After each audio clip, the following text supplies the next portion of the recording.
पड़ रहा है। लेकिन Kirti Azad, the big question is, क्योंकि अभी कुछ देर पहले आया है, आम आदमी पार्टी ने स्पष्ट रूप से कह दिया है कि एजेंडा अगर कुछ होगा तो वो सबसे पहला एजेंडा अध्यादेश होगा, और कांग्रेस अगर कांग्रेस उसका साथ नहीं देगी तो वो वॉकआउट कर जाएगी।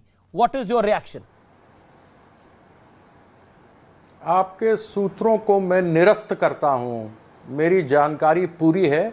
आपके प्रोग्राम में मुझे 10 मिनट हुआ आने में, और उसमें जब यह बात भ्रांतियां फैलाई जा रही थी तो मुझे स्पष्ट रूप से बताया गया कि इस प्रकार का कोई एजेंडा आम आदमी पार्टी ने नहीं रखा और न ही कांग्रेस ने अपनी ओर से इसको किसी तरीके से निरस्त किया है।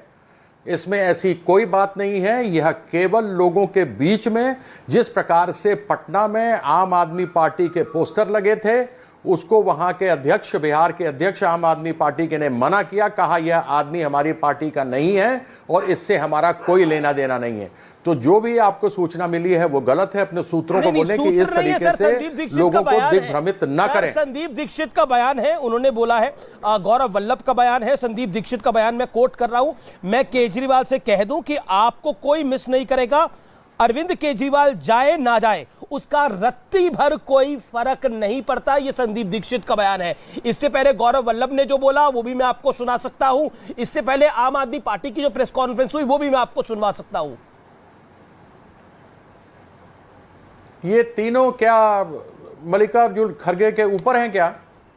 क्या मल्लिकार्जुन खड़गे ने यह बात कही है? क्या यह बात राहुल गांधी ने कही है? क्या कोई आदमी कहीं बैठकर एक स्टेटमेंट दे दे, उत्तेजित हो जाए, जो ये सदैव करते रहे हैं, इसका मतलब क्या वो किसी पार्टी के अधिकृत स्टेटमेंट मान लिया जाए? मैं यहां बैठकर कुछ अनाप शनाप बक दूं तो इसका मतलब मुझे तृणमूल कांग्रेस का स्टेटमेंट मान लिया जाए? आज मैं आपके पास टीएमसी का अधिकृत प्रवक्ता बनकर यहां आया हूं, राष्ट्रीय प्रवक्ता हूं, और जो जानकारी मेरे पास में है मैं स्पष्ट रूप से सामने आपके रख रहा हूं। न तो अध्यादेश के बारे में आम आदमी पार्टी ने कहा है, न ही इसके ऊपर किसी के ऊपर चर्चा कांग्रेस से हुई है। अगर हुई होती तभी वो निरस्त करते, तो निरस्त करने की कोई बात ही नहीं है। मतलब इसका मतलब मैं आपको केवल बताना चाहता हूं कि संदीप दीक्षित कुछ बोल दे, या संदीप दीक्षित ने क्या बोला? संदीप दीक्षित कौन है? क्या वो कल मीटिंग में बैठने वाला? संदीप दीक्षित क्या गौरव वल्लभ कल मीटिंग में बैठने वाला है? अब ये तो कांग्रेस क्या जो आम आदमी पार्टी का प्रेस कॉन्फ्रेंस हो वो कल मीटिंग में बैठने वाले हैं? जी। अच्छा, कमाल की बात है। आप भी लोग में भ्रमित करते हैं। नहीं, मैं क्यों भ्रमित करूंगा? वो बयान दे रहे हैं सुरेंद्र राजपूत, उन सबकी तो हैसियत ही क्या है जो ये सब लोग बोल रहे हैं? देने दो ना, जवाब दीजिए। सुरेंद्र राजपूत बैठे हैं, हैसियत ही क्या है? ये सुरेंद्र राजपूत बैठे हैं, सुरेंद्र राजपूत बैठे हैं, वह प्रवक्ता है कांग्रेस के। वो जो बात यहां कहेंगे मैं उसको मानूंगा, न कि कोई आदमी बाहर बैठे हुए स्टेटमेंट दे रहा हो। गौरव वल्लभ भी प्रवक्ता है, संदीप दीक्षित भी नेता है, अजय माकन भी नेता है। ओके, मैं स्मृति ईरानी का सीधा रुख कर सकता हूं। स्मृति ईरानी मेरे साथ इस समय जुड़ रही है एक्सक्लूसिवली बात करने के लिए। स्मृति जी, जब हम बात कर रहे हैं तो एक तरफ तो प्रधानमंत्री मोदी का स्वागत हो रहा है व्हाइट हाउस में। कुछ देर पहले अमेरिकन प्रेसिडेंट जो बाइडेन ने ट्वीट करी है फोटो, मोदी जी आपका हार्दिक स्वागत है व्हाइट हाउस में। लेकिन दूसरी तरफ विपक्षी एकता हो रही है, सब साथ साथ आ रहे हैं। वो कह रहे हैं पहले मोदी को निपटा दे फिर आपस में निपट लेंगे। मुझे लगता है कि प्रधानमंत्री मोदी की जो अमेरिका विजिट है वो अपने आप में हिंदुस्तान के लिए कोई नई अपॉर्चुनिटीज प्रस्तुत करने वाली हैं। तो प्रोडक्टिव चीजों पर ही हम लोग अपना ध्यान केंद्रित रखें तो बेहतर। और मैं ये इसलिए भी कह रही हूँ क्योंकि अमीश जी, जो लोग 1750 करोड़ में एक पुल नहीं बना सकते, जो पुल पलक झपकते सामने आंखों के टूट जाता है और बह जाता है, उसी प्रकार से विपक्ष के भी अरमान बहने वाले हैं 2024 में। वो आप भी जानते हैं, देश भी जानता है। जी, मेरा सवाल आपसे ये, आपने अपने इस वाक्य में ही समाहित कर लिया कि विपक्ष की इच्छा क्या है। राष्ट्र का विकास करना उनकी इच्छा नहीं है, उनका राजनीतिक विकास हो ये उनकी इच्छा, और यही फर्क उनमें और मोदी में है। लेकिन क्योंकि प्रधानमंत्री इस समय अमेरिका में है और बहुत बड़ी डील भी कुछ देर में अनाउंस हो जाएगी, और वो वाकई देश के लिए बहुत बड़ी डील है, और बाइडेन और प्राइम मिनिस्टर मोदी दोनों उसको अनाउंस करेंगे। लेकिन पॉलिटिक्स बहुत ज़्यादा हो रही है, और कांग्रेस अपने तरीके से बात कह रही है, आम आदमी पार्टी अपने तरीके से बात कर रही है। बट आप इस विजिट को कैसे देखती हैं? 191 बिलियन डॉलर्स 2022 में हम दोनों राष्ट्रों के बीच में ट्रेड देख पाए हैं। बहुत लोगों का ये मानना है कि मात्र अमेरिकी निवेश हिंदुस्तान में आता है। ये सत्य है कि 2021 के अगर आप लगभग आंकड़े देखें तो 51 बिलियन डॉलर्स का एफडीआई का निवेश हिंदुस्तान में अमेरिका से आया।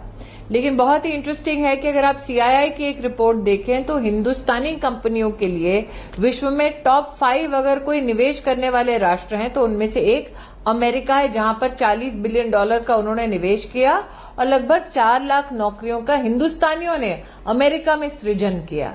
ये भी कहना इस वक्त उचित होगा कि अमेरिका में वर्तमान में 14 ऐसी जगहें हैं जहां पर हिंदुस्तान की फार्मास्यूटिकल कंपनीज वर्तमान में मैन्युफैक्चरिंग कर रही हैं। हिंदुस्तान और अमेरिका के बीच में सैटेलाइट और स्पेस को लेकर ऐसे दोस्ताना रिलेशनशिप्स हैं कि इसरो के माध्यम से 200 सैटेलाइट लॉन्च हुए यूएस के माध्यम से। ये भी कहना उचित है कि हिंदुस्तान के यहां से अमेरिका में जो जेनेरिक फॉर्मुलेशन जाता है फार्मास्यूटिकल्स के लिए, उसकी दर लगभग 40% है।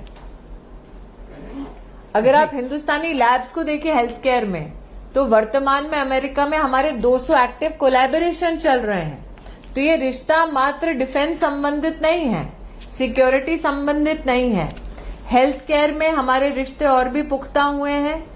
सेमीकंडक्टर्स, एआई में, क्वांटम कंप्यूटिंग में हमारे रिश्ते और भी सुदृढ़ हुए हैं। स्पेस टेक्नोलॉजी में हमारे रिश्ते और बेहतर हुए हैं। अमीश जी, आपको याद दिला दूं, हमारा वो राष्ट्र है जिसके बारे में एक अमेरिकी अखबार में कार्टून आया था जी। नासा के गोरे दिखने वाले वैज्ञानिक एक आराम से कुर्सी पर बैठे थे और कांच का दरवाजा खटखटाता, हिंदुस्तान का एक गरीब किसान गाय को हाथ में लिए था। आपको याद है वो चित्र? जी जी जी, मुझे ध्यान में आ रहा है। कार्टून याद है? बिल्कुल याद। और कहा वो कार्टून, कहा अब इकोनॉमिस्ट का फ्रंट पेज, जहां पर राष्ट्रपति बाइडेन के साथ हिंदुस्तान को टाइगर की भूमिका में प्रस्तुत किया गया है। We have come a long way. और ये यात्रा प्रधानमंत्री मोदी की आगे कितना जाना है उसको परिभाषित करेगा। लेकिन कई सारी बातें हो रही हैं। मैं कांग्रेस को कोट कर रहा हूं। कांग्रेस कह रही है कि प्रधानमंत्री मोदी तो खुद ओबामा साहब और डोनाल्ड ट्रंप को लेने गए थे, लेकिन बाइडेन सरकार का या फिर आर्मी का कोई बड़ा अधिकारी वहां नहीं पहुंचा मोदी जी को लेने के लिए। बीजेपी इसको इवेंट बनाने की कोशिश कर रही है, मोदी जी इसको इवेंट बनाने की कोशिश कर रहे हैं। जवाहरलाल नेहरू से लेकर राजीव गांधी भी जाते रहे हैं, ऐसी कोई बड़ी बात नहीं है। मुझे लगता है अगर ऐसी कोई बड़ी बात नहीं है तो फिर विपक्ष इतना विचलित क्यों हो रहा है? वो कह रहे हैं बीजेपी ज्यादा बड़ा दिखा रही है। प्रधानमंत्री मोदी के इस यात्रा को, वो मोदी जी की इस यात्रा को विपक्षी नेता के दृष्टिकोण से देख रहे हैं। हम इस यात्रा को हिंदुस्तान और हिंदुस्तानियों के दृष्टिकोण से देख रहे हैं। विपक्ष अगर वाकई में भारत की अर्थव्यवस्था को सुदृढ़ करने में रुचि रखता तो क्या विपक्ष एक बहुत ही प्रोडक्टिव डायलॉग या डेलिब्रेशन या डिबेट मात्र इस यात्रा के संदर्भ में नहीं करता? जी, ये हमें स्वीकार है, ये हमें मान्य है, ये हमें ज्ञात है कि गांधी खानदान के अलावा कांग्रेस पार्टी को कुछ नहीं दिखता। तो हम अपेक्षा नहीं करते कि वो प्रधानमंत्री मोदी के प्रति दरियादिली रखेंगे। लेकिन ये यात्रा नरेंद्र मोदी की राजनीतिक यात्रा नहीं है, स्टेट विजिट है। वो भारत के प्रतिनिधि बन